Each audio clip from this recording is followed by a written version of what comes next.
Hello everyone, today I want to talk about how our feelings are a part of our following Jesus.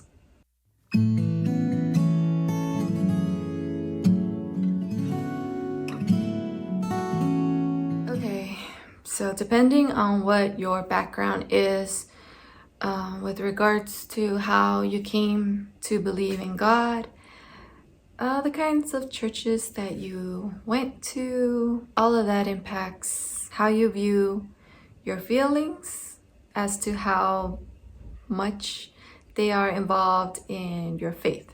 I think my personal experience is that there are some churches that they teach you about the Bible, but when it comes to like your daily life, that's like not necessarily spoken about.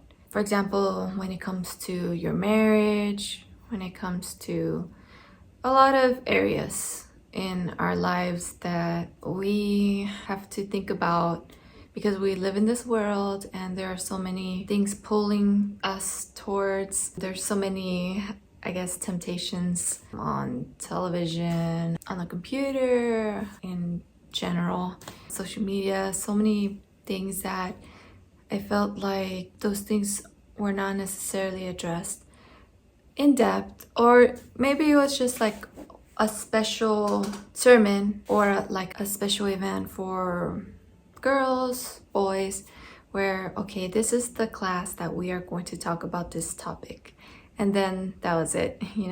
I feel like there can be a Christian culture where you tend to put on this face and you try to appear as though you are a very spiritual Christian person. Like nothing is wrong in your life. Everything that comes your way, you deal with it with your faith and your Bible and your prayer. So it's almost like you want to talk about how you do all the right things. You want to talk about how many hours you spend praying. You want to talk about how often you fast. You go to these services where you're there praying throughout the night, or you get up really early in the morning to pray and fast, and you do these good deeds. You go and help this person and that person. You told this person about God. And so there's a culture where you are like, I guess you are trying to live this life out as best as you understand how the Bible teaches us that we should live. But it's more like you don't show weakness, because then that would mean you're not that great of a Christian. I feel this is a really bad trap for a lot of the older generation, especially because you go to church, you want to show that your life is good, you're a good Christian, you have a handle on everything. Maybe you do go to pray, but maybe you want to be like a leader in church, and you have to show that you are a good example, that you are someone that can lead other people. So you are never going to maybe open up about some of the things that have happened in the past in your life or that you're currently dealing with. Maybe you don't even want to think about those things in your own life to yourself. And you definitely don't want to deal with those things in like counseling and things like that. The problem with this is that maybe you do have those leadership roles in church, but you're living like two different lives. You have that spiritual life at church, and everyone perceives you as that very spiritual person that has a handle on everything, and other people come to you for help. But then you are kind of isolated in your own reality where your marriage is like not healthy. Your relationship with your kids needs improvement, but there's no way that you're ever going to have conversations about that with other people, because then they'll see you're not that great of a parent. Like in the Bible, that it says that the leaders should have their household in order. So there's that factor also where you want to put out this image that your family is all put together, which explains the marriage thing and the kids thing, why you would hide those things. And not to mention your own personal issues, where if you're dealing with anxiety, depression, which are very common things in the world, but in the church, I'm not so sure that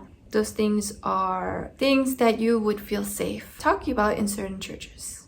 In certain churches, you would be made to feel like you're not spiritual, like you are doing something wrong. Maybe people would even get angry with you. People just maybe would just not think that you're the person that they thought you were. Maybe they'll feel like they're better than you in some churches, in essence, because like if there's that idea that, okay, if you're dealing with things and your faith is not able to handle them, then there's something wrong with you. Because when I deal with those things, you know, I have my faith, my Bible, I say these things out loud, and then I don't deal with those issues. So I did feel like there's a lot of psychology that the church does not learn about. All this to say, the Bible isn't like that. The Bible does actually talk about feelings.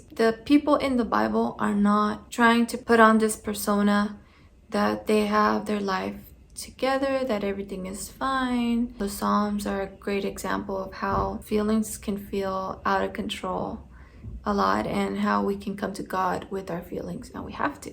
My point is this: following Jesus is not reaching the goal that you have the biggest faith. Following Jesus is telling God about every moment that you're going through in life, whether it's joy, whether it's sadness, whether it's anxiety, all of those things. And it's not about you being capable of handling it on your own. It's actually the opposite. We need God to help us to better understand the things that we're living, our own feelings, and help us to think the way that He wants us to think about those things. Jesus told us to look at nature and see how God takes care of things as simple as flowers and birds, and that we are even more valuable than those things. And of course, He's taking care of us, and He cares about us. He loves us. It's not like Jesus shames us for being anxious, and it's not like Jesus didn't deal with His own stress when He was about to be crucified. In the garden, He went in prayer to the Father, and the Father listening to Jesus experiencing these things and saying these things, that if there was another way for Him not to have to go through what He had to go through. And Jesus, knowing of course that we were all going to read about that in the future, we were all going to know about that moment, He did that. And I feel like that's a great example for us, that even when there are things in our own life that are happening and that are too much for us, we can come to our Father and accept, okay, this is your will for my life. And we can find comfort knowing that the Father is listening to us, and that if it's His will, then He's going to get us through it, and that there's something good at the other side. Because whatever His will is, we can trust that there is good at the end of that, whatever it may be in your own life. I think pretty much, who cares what other people think about our own spiritual life? We need to just be real about what we're going through every single day, and constantly be in prayer. We're constantly talking to God about this, about that, and constantly like not worrying about getting things wrong and saying things the wrong way, just stressing that God is going to be speaking to us one way or another. He's going to bring a Bible verse to our mind. He's going to encourage us through someone or something, and we can trust Him to do that for us. All right, guys, I'll talk to you on the next video. Bye.